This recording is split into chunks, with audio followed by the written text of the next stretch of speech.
の奥の方も全部トタンで作られたお家が広がってますね。まずね、日本人の旅行者の方は一人では来ることができないような場所なんで、皆さん貴重な映像ですよ。これは500人から2000人あたりに1個のトイレしかない。ゴミの中よく見ると分かるんですけど、女性用のナプキンとか子供の紙おむつとかも結構多いみたいなんですね。僕たちが今取材しているキベラルスラムのすぐ横で富裕層の人たちがゴルフカートを引いたりして、でそのすぐね下で子供たちが排水のところで遊んだり、排水を使って洗濯をしたりしています。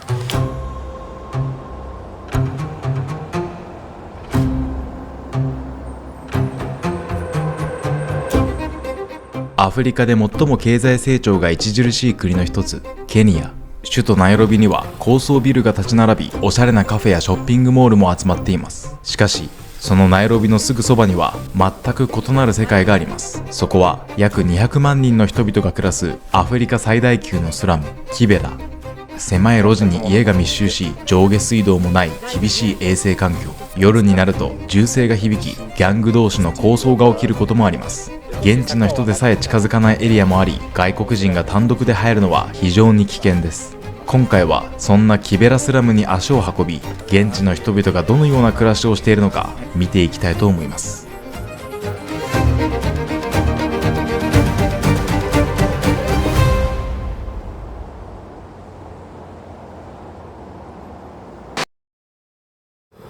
どうも皆さんこんにちは、原カンタです。現在はケニアの首都ナイロビに滞在しています。ナイロビはアフリカの中でも最も経済発展した都市の一つですが、その一方で貧富の格差が世界で最も激しい都市の一つでもあります。今回は推定200万人の方が生活していると言われるアフリカ最大級のスラム、キベラスラムを訪問し、現地の生活について詳しく見ていきたいと思います。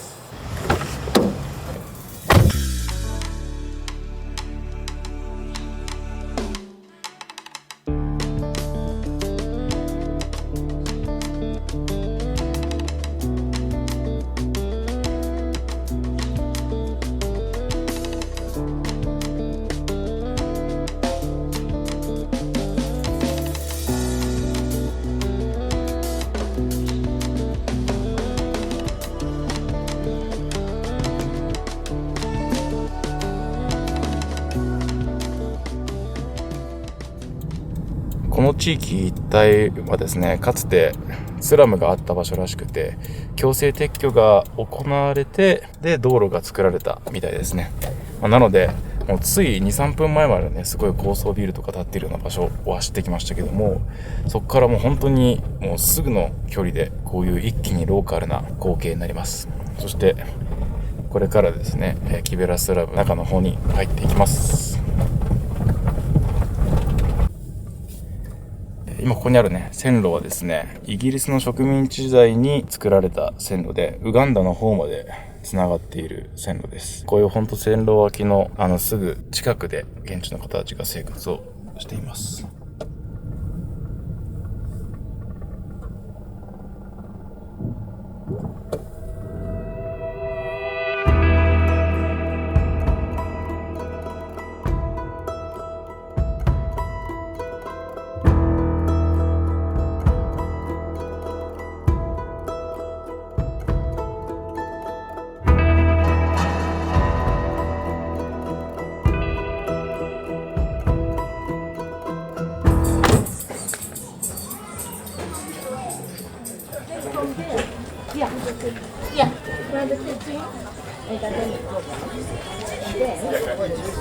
今回の撮影をサポートしてくださる早川千秋さんです。よろしくお願いいたします。はい、よろしくお願いします。簡単に自己紹介をお願いいたします。私はケニアに今37年住んでまして、ケニアに永住してるものなんですけど、もともとはね、日本を出発してからずっと陸路で旅をしながらアフリカまで来たんです。37年前に。で、いろんなところずっとヒッチハイクしながらとか、ずっと陸路で旅をして、アフリカの中もしばらく旅をしてたんですけど、もうあまりにもアフリカが面白いから、そこから先日本に帰らずにケニアに定住して生活するようになりました。まずここキベラスラムっていうスラムなんですけどね、スラムの中で生きてる人々をいろんなさまざまな困難な状況の中で生活をしているんですけれども、でもいろんな工夫があったり、助け合いがそこにあったり、スラム独特の社会構造があったり、そういうことにものすごく感銘をを受けてっていうか興味を持ってね、スラムにズボズボっとこう深くハマっていくようになったんです。たくさんのお友達がスラムの中にできて、でそれで最終的にはここで学校を作って運営していくようになりました。孤児の子どもたち、貧困の中で困窮している子どもたち、日々の食べ物にもこと書くような子どもたち、働かされてた子どもたちとか、いろんな事情の子どもたちなんですけど、いっぱい集まってきて、みんなで一緒により良い未来を作っていこうっていう、そんな活動をしています。はい、じゃあ今日はこれから、皆さんよろしくお願いします。はい、お願いします。どこよりもね、ディープにキベラスラムをご案内していただけるということで、じっくりと生活について見させていただこうと思います。よろしくお願いします。はい、よろしくお願いします。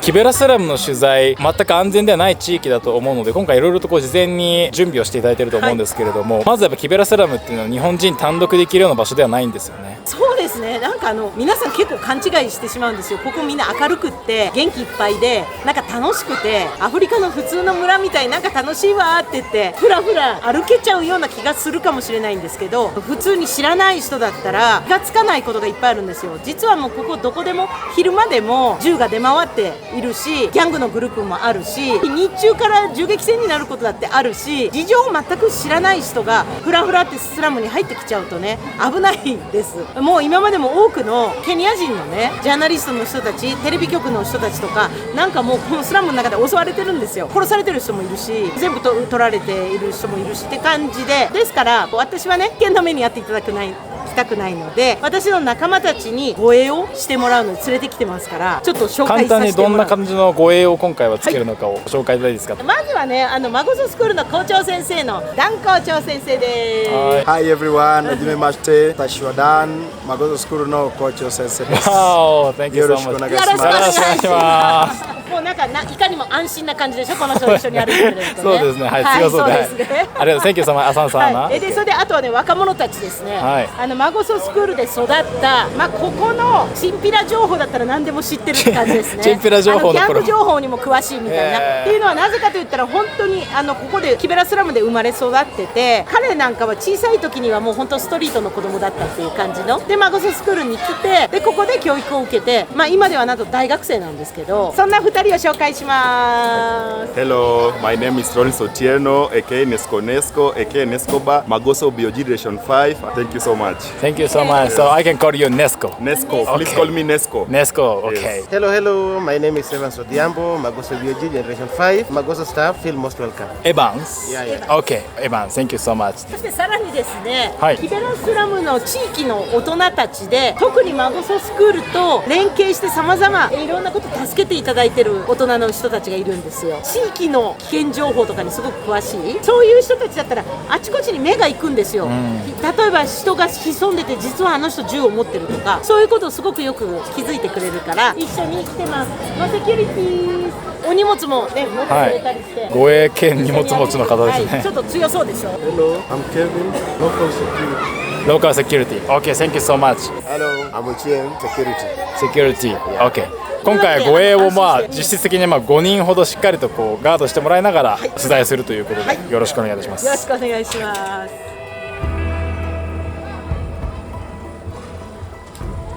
こうやってね、スラムを歩いていると現地で暮らしている方たちの洗濯物がね、すぐ横にこうやって干してます。今ここにあるお家とかっていうのは土と木で作られている感じなんですか。そうですね、これがキベラスラムの元々の基本の家で、土壁でトタン屋根っていう感じで、長屋でね。でこれ一軒の家っていうより、中に入ったらたくさんのお部屋があって、みんな賃貸で部屋を借りて、1部屋あたり、賃貸なんですね。はい、そうですね。だいたい月いくらぐらいで。だいたい1ヶ月3000シリングぐらいですね。日本円です3500円とかそれぐらいですかね。そうですね。ここにじゃあもうたくさんの方たちが一緒に生活してる感じなんですね。そうですね。やっぱりこういうところのすごいゴミはどうしてもやっぱり多くなっちゃいますね。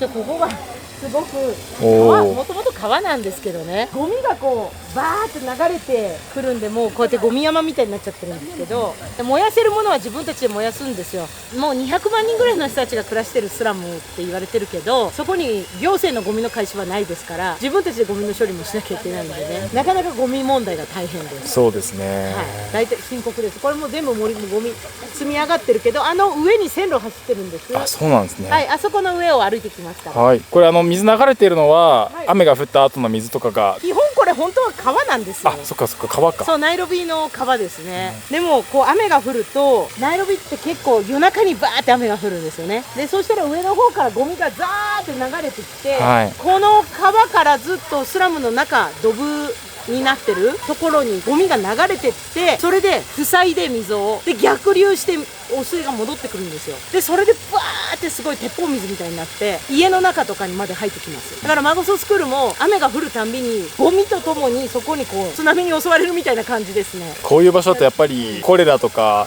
蚊とかもよく発生 しちゃいますかね。そうです。赤痢と腸チフスで、マラリアは本来ならナイロビはマラリアないって言われてるけど、ここはすごくマラリアもあります。そうなんですね、標高が高いから本来はないって言われてる、ね、そうなんですよね。でもナイロビから一歩も外に出たことないスラムの人でも結構マラリアになる。私もできる限り気をつけながら滞在しようかなと思います。はい、足元もかなり悪いんで踏み外さないように気をつけて渡ってます。いやー、こことかもうね、完全に川の中にちょっと石があるくらいなんで、よいしょ、足を濡らさないように気をつけて、ほっ、OK、 Thank you so much, thank you。 いやー、すごいな。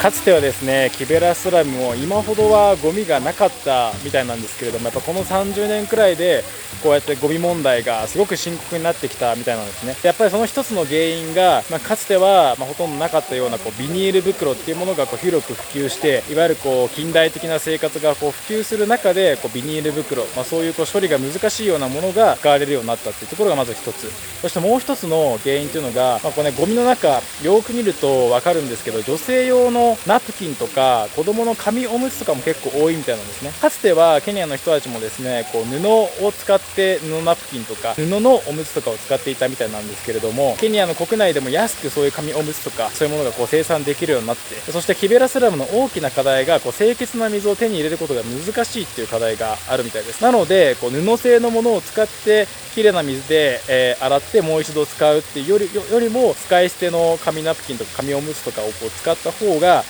生活がしやすいっていうところがあって、でもゴミとして大量に廃棄されてしまう。でそのゴミの行き場がない、地域も土地面積も限られているので、そういう問題が起きているみたいです。一方で僕の過去の動画でも扱ったことがありますけれども、特に学校に通っている女の子が生理が原因で学校を時々休まないといけない、それで途中で退学してしまうという問題が起きているので、確かに生理用ナプキンが安く買えるようになったっていうことはいい点ではあるんですけど、一方で生活が近代化するスピードとゴミを処理するスピードみたいなものが追いついていなくてですね、その結果としてこういう大量のゴミが生まれてしまっているという状況があるみたいです。今このキベラスラム大体200万人ぐらいの方が生活されているんですよね。大体俗にそう言われてます。だからそういう正式な統計はやっぱ取れない、これはね、ケニアって人口調査が10年に一度シュアナセンサスっていうのがあるんですね。ドアツードアでずっと回って調査員が回ってって聞き取り調査していくって形で集計取っていくんですね。でここのキベラスラムだとそれはすごく難しい。ドアツードアで回っていくってことも難しいし、はい、生活区画が何ていうか整備されてるわけじゃないから、それとあとみんな今日働かなければ今日生きるための生活の糧がない人たちがほとんどだから、だからその日は普通はもうみんな家にいてくださいって言われるんですけど、調査のために、はい、でも家にいたらもう今日食べられないですからね、だからね、2019年のセンサスで出た結果としてはキベラスラムの人口は22万人だ。22万人、はい。でも実際そんなことないだろうと、もうその10倍近くいるだろう。はい、そうですね。今あそこで女性たちがね、すごいたくさん群がって古着とかタオルとかを手に取ってるんですけど、あれはケニアのね、ナイロビの市内に支援物資が横流しされて流れてくるマーケットがあるみたいで、そこでまとめてこう洋服とかタオルとかそういうものをこうまとめて手に入れた方が、そこでこう開いてキベラスラムの中でさらにこう、転売しているとか販売しているみたいですね。ああいう場所で売られている、古着っていうのはアメリカとか日本とかカナダとか、そういう場所からね寄付やリサイクル支援、そういった名目で集められた古着が、巡り巡って、アフリカ大陸に流れ着いてるみたいなんですけれども、このケニアではね一部の特権階級の人たちがそういう海外からのこう支援でやってきたものを取りまとめていて、それをこう販売するマーケットもあるみたいなんですよね。そういうねこう海外からの古着が地場産業、つまり地元の繊維産業とかを破壊してしまったっていう歴史もある一方で、今ああやってねこう販売とかもされてますけど、海外から入ってくる古着っていうものが現地で新たなこう産業を生み出しているという側面もあるみたいです。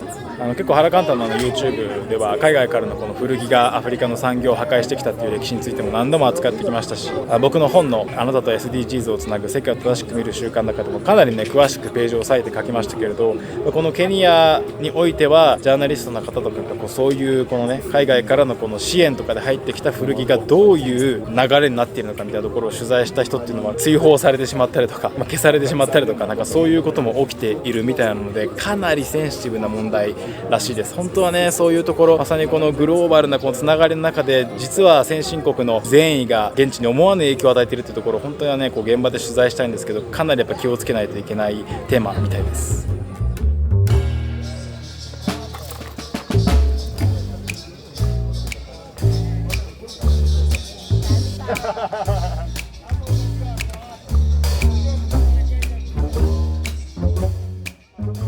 今僕らこう線路を歩いてますけど、この線路っていうのはどういうものなんですか？今も使われてる線路なんですけどね、1896年から1901年にかけて約1000キロの鉄道を植民地政府が引いたんです。ケニアのモンバサっていう港から、あとビクトリア湖の湖畔のキスムまで、でさらにその向こうにあるウガンダまで、それがこの線路です。でキベラスラムはこの線路に沿って広がってるスラムなんですね。電車も走るんですけど、線路に沿ってリサイクルのお店、リサイクルなんですね。ゴミから回収してきたもの、それを売る問屋さんがあって、でそこからいろんなものがそれぞれ種類別に売られてます。電化製品だったり、ここは電化製品のリサイクルショップみたいですね。こっちはスマートフォンかな。おー、ジャンボ携帯電話とかのリサイクルもあるみたいですね。わあすごい。この辺はトイレですかね。違うか、お店ですね。線路の周りが常に強制撤去されるんですよ。そうなんですね。じゃあもうこの辺はもう違法。強制撤去されながらまたみんな戻ってくるって感じで。なるほど。スラム自体がこの違法な土地占拠エリアっていう意味ですもんね。そうですね。違法の居住区。ただ貧しいっていうわけじゃなくて、違法に、不法に。そうです。土地の権利はない国の土地で、そこにたくさんの人々が住んでいる。でもそのスラムの人たちもいろんな人たちがいるから、何代もここで生まれている人の家庭もあるしね。スラムの中にかなり貧富の格差はあります。例えばこのゴミの商売っていうのは一大産業なんでね、ゴミの回収でものすごい利益を得ている。ただ一見見ると普通のスラムのおじさんなんですけど、私友達でもいます。そこに子供たちが今遊んでますね。排水が出てる場所。排水ですか？向こうから排水というか、水が流れ出てる場所。あそこで洗濯とかしてるんですかね。あと向こう側見ていただくとゴルフ場です。の人たちがよくゴルフ、今日も見えると思いますけど、もうスラムの人たちが洗濯するような排水が流れてる場所のすぐ横で富裕層の人たちがゴルフやってるっていう、いびつですね。でもここの景色はすごいキベラスラムのこの風景がよくわかるような場所ですね。ちょっと上に上がるとリヤカーがそこあるでしょ。リヤカーに積んでいるのはペットボトルとかゴミから回収されてきたもの、ああいうものを今度お金に変えていくんですよ。ここで一番最低貧困者の人たちがよくやっているのが、ゴミの中から空き缶とかペットボトルとかプラスチックとか鉄くずとかそういうのを集めてゴミの問屋さんに売りに行く、量りで測って小銭をもらえるんですけど、ストリートの子どもたちもどうやって食料を得てるかというと、多くの子たちがそういうことで、もともとネスコもそれをやってたので知り合ったんです。そうなんですね。ネスコは長男で妹や弟たちがたくさんいて、でも本当に極貧の家庭でね、で食べ物が家にいてもないから、で妹や弟たちお腹空いてるから、だから自分はずっとうろうろして、あとそうやって空き缶とかいろいろ鉄くずとか集めてここに売りに来て小銭を得て、妹弟にご飯を買ってあげる。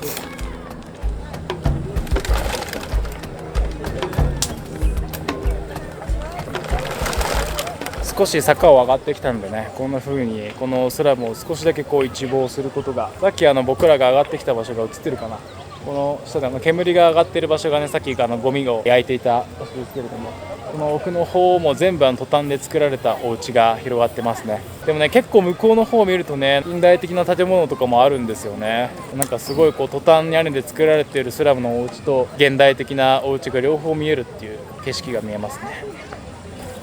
端から端までは5キロ弱ぐらいかな。で幅は狭いです。線路にこう沿って狭い範囲でゴルフの人が歩いてます。本当ですね。うわ、すごい景色ですね。本当だ。このスラムの真横で富裕層の人たちがゴルフしてます。僕たちが今取材しているキベラルスラムのすぐ横で富裕層の人たちがゴルフカートを引いたりして、でそのすぐね下で子供たちが排水のところで遊んだり、排水を使って洗濯をしたりしています。ナイロビがいかにね経済格差がある都市であるかっていうことがね、この景色から分かるんじゃないかなと思います。このキベラスラムってどれぐらいの大きさがあるんですか？そんなに広くないんですよ。もう端から端まで歩けるし、端から端までで5キロない弱ぐらいで線路に沿ってずっと広がってて、で細長いんです。そこに200万人ぐらいの人が暮らしてるってことなんですけど、中は村に分かれてます。全部で16個の村に分かれてて、この今見えてる範囲が一つの村って感じですね。ここマシモニっていう村なんですけど、マシモニってどういう意味かって、シモって穴っていう意味で、穴が開いてる場所みたいな意味なんで、穴ぼこ村っていう話、日本語では。ゴソスクールのはマシモニ村のなんです。穴ぼこ村の行き倒れになった人たちを助ける孤児のための学校っていうのでゴソって略になってます。でゴソスクールざーっと見ていただくとですね、長屋がびっちりと隙間なく立ち並んでるの見えると思うんですね。すごい数ですね。でも今横には広がれないんで、上に上がってきてるって感じで2階建てになって本当だ。来てます。あっちもこっちも。あの辺すぐ目の前のあそことかも階段がありますね。いつ落ちてもおかしくないって感じの階段ですけどね。こちらちょっと見てもらうとよく見えやすい長屋のトタンでできた長屋がありますけど、キベラスラムの長屋はもともと基本は土壁で、そこにトタン屋根かぶせてる長屋が多かったけど、今2階建てになってくる中で土ってね、もう手に入らないんですよ。ここで土って買わなければならなくなっちゃって、もうどこにも土がないんですよ。だからそれならトタンの方が安いからっていうか、手っ取り早いし、だからトタンの新しい長屋、トタンの長屋が多いです。で、長細い長屋に小さなドアがたくさん並んでます。でこの一つのドアあたりが1世帯あたりの生活空間って感じで、狭いです。とても4畳半ぐらいとかそのぐらいの部屋だけど、家賃払って借りなきゃならないんでね。だから1家族あたりだいたい10人前後ぐらいの家族が1部屋にぎゅうぎゅう詰めになって暮らしてる。でそこには水道もないし、トイレは共同トイレがあればいい方で、共同トイレがない長屋もたくさんあります。共同トイレがあるんだったらね、例えば20世帯あたりとか50世帯あたりとかに1つのトイレとか、100世帯あたりや200世帯あたりに2個のトイレとか、そのぐらいの感じなんですよ。でそうすると単純計算しても、500人から2000人あたりに1個のトイレしかないとか、そんな感じになっちゃうんですね。ものすごくやっぱその生活の条件って厳しいですよね。水は皆さん買って運んでこなければならないし、その水が値段がどんどん上がるんで、人数が多いところだから、もう水不足になったら値段がもう倍3倍何倍5倍とか10倍とかね、値段が上がるんですよ。でその水をもう探し回ってみんなとても苦労する感じですね。水はどういった場所から買ってくるんですか？水はお金がある人が水道を引いて水売りをしてるんですよ。でその水売りをしてる人のところから買うっていうのが一番基本ですかね。断水してしまうとあっちもこっちももう枯れているから水が手に入らない。でそういう時はどこかに給水車が来るとか、でそこにずらっと並んで水を得るとか、そういうケースもあります。本来公共財である水がある意味日本でもそういう民営化の問題とか指摘されますけど、誰かのビジネスになってしまっているっていうことですかね。誰かのビジネスっていうより、スラムの人たちがみんな仕事がそれぞれとにかく何だってして今日生きるための今日の収入を稼ぐ、ありとあらゆることをするんですよ。だからそれも一つの生きるための戦略として、お金があったら水道屋さんをやってるみたいな感じ、水売りをもう一つの仕事だし、全てがここはもうただで1日たりとも生きていくことはできない。家賃賃も払わなきゃいけない、水も買わなきゃならない。であと例えば若者たちはゴミの回収業っていう仕事をしてる人もいます。でそれはね、若者たちでグループ作るんですよ。こんなたくさんの人暮らしてるとこで行政によるゴミの回収はないですから、だからそしたら若者たちそういうところに目をつけて、1ヶ月あたり1世帯あたり200シリングで回っていきますから、ゴミを回収していきますよみたいな。なるほど。そういうことをやってる人もいるし、あとトイレが結局例のボットントイレいわゆる穴が開いてるだけで声だめに溜まるっていう形の、でも人数が多いからすぐに溢れちゃうんですよ。でこれを若者たちは若者グループを作って声だめの回収、汲み取りをするっていう仕事をしてる、若者たちもいます。こういうねスラムの映像を見ると、皆さんね多分すごい汚い場所だなっていう印象を持つ人も多いと思うんですよ。ゴミがすごい散らばっていたりとか、ね、汚水があったりとか、今も正直ねここで撮影していて結構匂いもきついです。実際ねこういう衛生環境なので、たまにね大雨が降って汚水が溢れてしまって、それが家の中に流れ込んでしまって、そういうのが原因でね子どもたち、特に5歳未満のまだ免疫力がない小さい子どもたちがですね下痢になって、中には2日で亡くなってしまうというケースもあるみたいです。下痢ってね日本であればまず命を落とすことがない病気じゃないですか。経口補水液作ったり病院に行ったりちゃんと栄養あるもの取ったりすれば、ね、亡くなることがないけれども、こういうスラムで暮らしている人たちっていうのはお金がなくて、やっぱその日生きることに必死な人たちが多いので、そういう病気になってしまうと亡くなってしまう人もいるみたいです。この景色からなかなか想像できないと思うんですけど、だからこそスラムで暮らしている人たちも外はすごい汚いけれども、家の中はとにかく綺麗、清潔を保とうといろんなねそこにあるものを生かしてできる限り清潔衛生環境を保とうとしている人たちもいるみたいです。なかなかねそういうところっていうのはね、こういうスラムの外の、ね、景色見てるだけだとなかなかわからないことがあるので、これからですねスラムで暮らしている方のお家の訪問とかも通して、現地の人たちがねそういう衛生環境とかについてどう考えてるかも、話聞いていこうと思います。バイク来た。バイクが線路だけどバイクも通ります。What happens in Kibera slum after 10 p.m.? So after 10 p.m., so many things happen in Kibra. There's policemen, gang groups, the bad boys. So at night, so boys come out because they have the beefs together. So you can find the boys from this group and this group, they meet at night. Then they fight. They fight? So it's a serious fight at night. You can find now two gangs fighting together. And also you'll find a group of policemen shooting everywhere because there are thieves around. So you'll find policemen shooting because again at night there are so many drunkards, so many drunk people. So at night so many bad things happen. Very chaos. Yeah. I see. So you hear a lot of gunshots at night. At night you hear a lot of gunshots, people screaming. Yeah, because you'll find a thief. So people will say thief, catch the thief. So you'll find so many things happening. They can stab you, they can shoot you, steal your bag and everything and beat you up. At the daytime, they are hiding in their house. At daytime you can't find them. You'll only find them at night when they are not seen by so many people wearing hoodies, masks. They hide themselves. They hide, yeah. So you only see them at night, walking in a group of 5, 6. So I cannot come here at night. You can come if you have a proper security. If you are walking alone, the time that's very dangerous. Alone is impossible. You should walk with people who are famous around, who know the people around, so you'll be very safe when you walk with people who are famous around. Yes.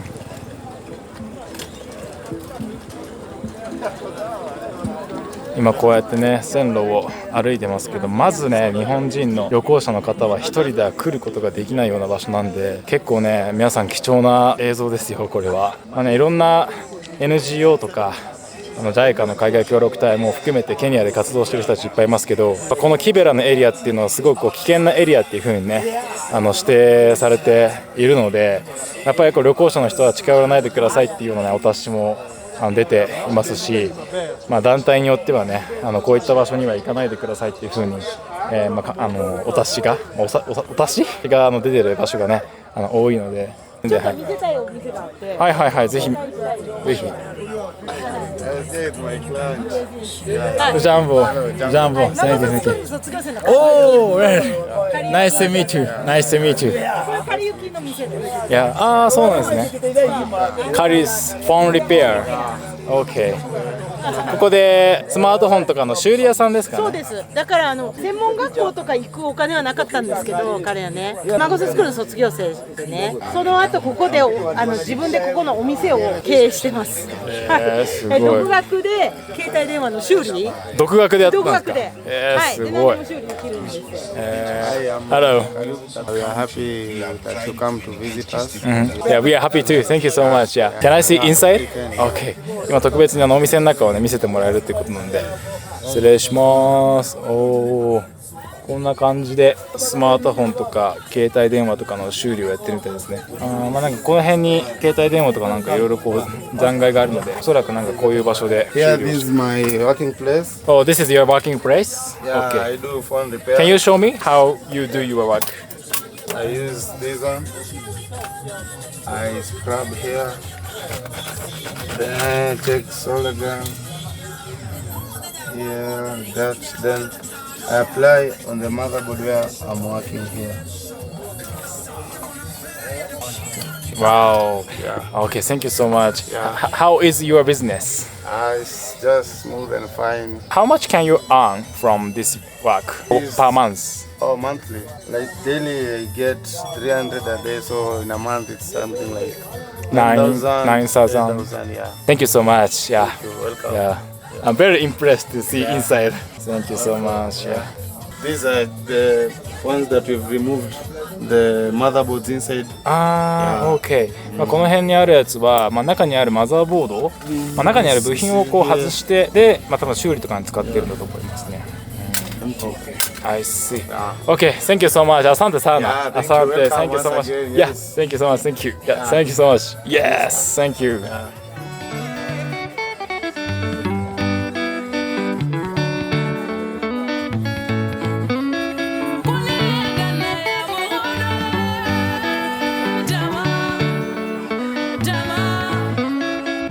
ここで仕事をね、はい。するためのこのスペースっていうのはお金を貯めて1万シリングお金出してここのスペース買ったんです。買ったんですね。はい。そうやってここではねただで商売できるところなんかどこにもないんですよ。お金を家賃を払うか本当に小さなスペースであったとしてもなんか例えばトウモロコシ売ってる人とかいるじゃないですか焼いてあれだけのスペースであったとしても毎日場所代を払うんですよ。誰にそれは支払うんですか？それは結局ここってもう100年以上あるスラムじゃないですか。だから違法の居住区とはいえそこに秩序があるっていうかねスラムの中だけ通用しているスラムの掟があったり所有権があったりでそれで売買や賃貸がされてるんですね。だから彼は思い切って1万シリングも出してここのスペースを買ってでこのホタテ小屋は自分で建ててでそれでここでお店を始めた。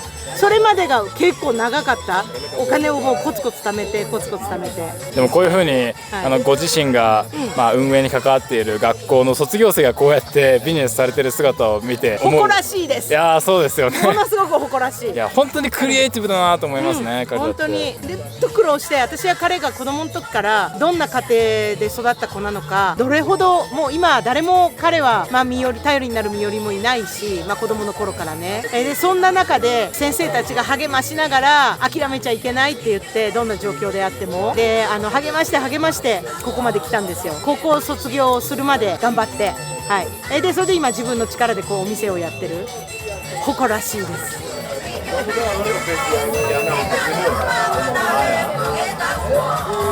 でこうやって頑張ってるかりゆきくんなんですけどねあれ全部道具とかも自分で廃材の中から見つけてきたもので独学でああやって携帯電話分解して修理してみたいなのをずっとやってるんですよ。だからそれ彼としてはねこっから先はもっといろんな道具が手に入ったらもっともっとできるんじゃないかっていうふうにいろいろ相談も受けてるんですね。でなかなかそこまでの資金がないからできないというわけでぜひ携帯電話に詳しい方携帯電話の修理に詳しい方そういう道具ならあるよっていう人とかねアイディアがある人がいたらいろいろ私の SNS でなんかアイディア教えてくれたり連絡くれたりしたらね嬉しいです。もしね携帯電話の修理とかで詳しい方が見てたら千秋さんの SNS 概要欄に載せておきますんで、ありがとうございます。ぜひ千秋さんにコンタクトしてみてください。もうこうやって簡単にねアフリカとつながれる時代ですから、ぜひいろんな方に興味持ってほしいですね。ぜひお願いします。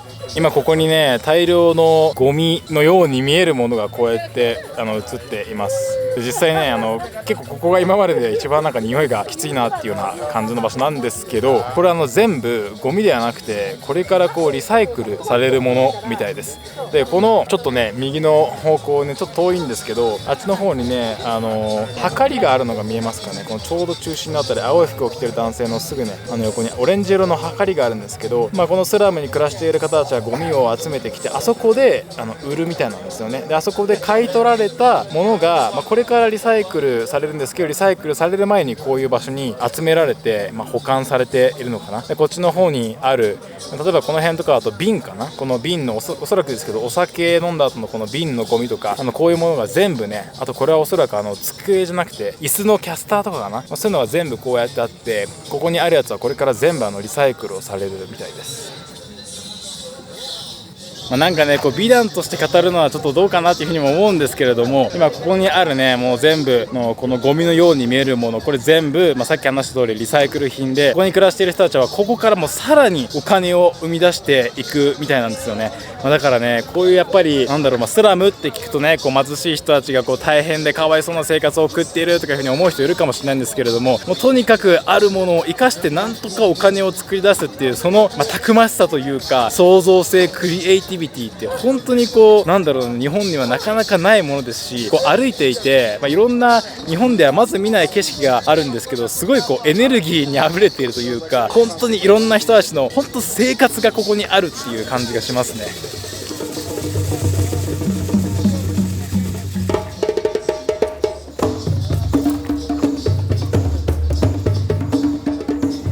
線路の真ん中で犬が寝てる。釘ですね。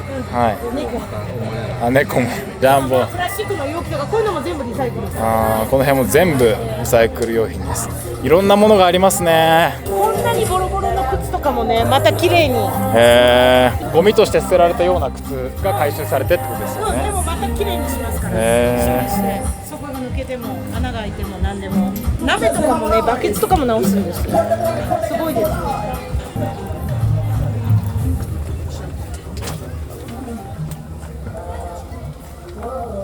線路の周りが、鉄道会社が強制撤去するんですけど、でそれでこの辺も家がバーってあったんだけど強制撤去されたんです。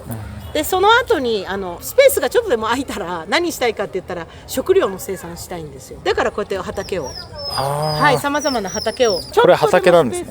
ちょっとでもスペース空いたら何を生産してるんですか？いろいろですよ。いろんなものがあります。例えばこれスクマウィキでしょ、ケール、ね、あるでしょ。果物マエンベ、これはマンゴーだって、マンゴーの種からここにあるのはマンゴー。それで向こうあれですね、あそこパンプキン、かぼちゃ、かぼちゃがありますね。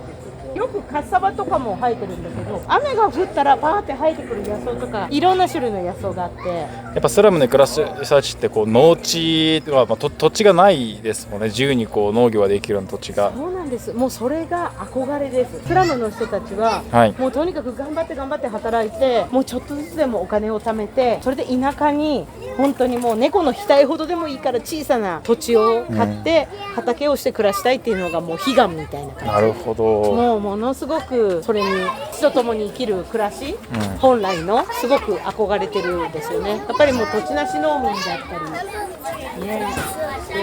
How are you? How are you? Touch. Yes. How are you? How are you? Hello. How are you? ママシャロンのうちに、自宅訪問ですね。これからキベラスラムで暮らしている方の実際のお家の中を見させてもらおうと思います。How are you? すごい狭い。Yes. Oh, okay. ケニアの首都ナイロビにあるアフリカ最大級のスラム、キベラスラム。次回の動画ではキベラで暮らす方のお家を訪問し、さらに詳しく現地の生活の様子を見ていきます。きっとあなたの知らない世界が広がっているはずです。近日中に次回の動画をアップしますので、チャンネル登録がまだの方はぜひこの機会にチャンネル登録よろしくお願いいたします。皆さんのチャンネル登録が動画作りの励みになります。ハラカンタの海外取材はハラカンタを応援するサポーターズクラブの皆様のご支援によって成り立っています。もしこの動画を見て面白いと思ってくださった方、ハラカンタの YouTube 活動を応援していただけないでしょうか。少しでも興味のある方は概要欄のリンクからサポーターズクラブのホームページをご覧ください。ということで今回も最後までご視聴くださりありがとうございました。また次回の動画でお会いしましょう。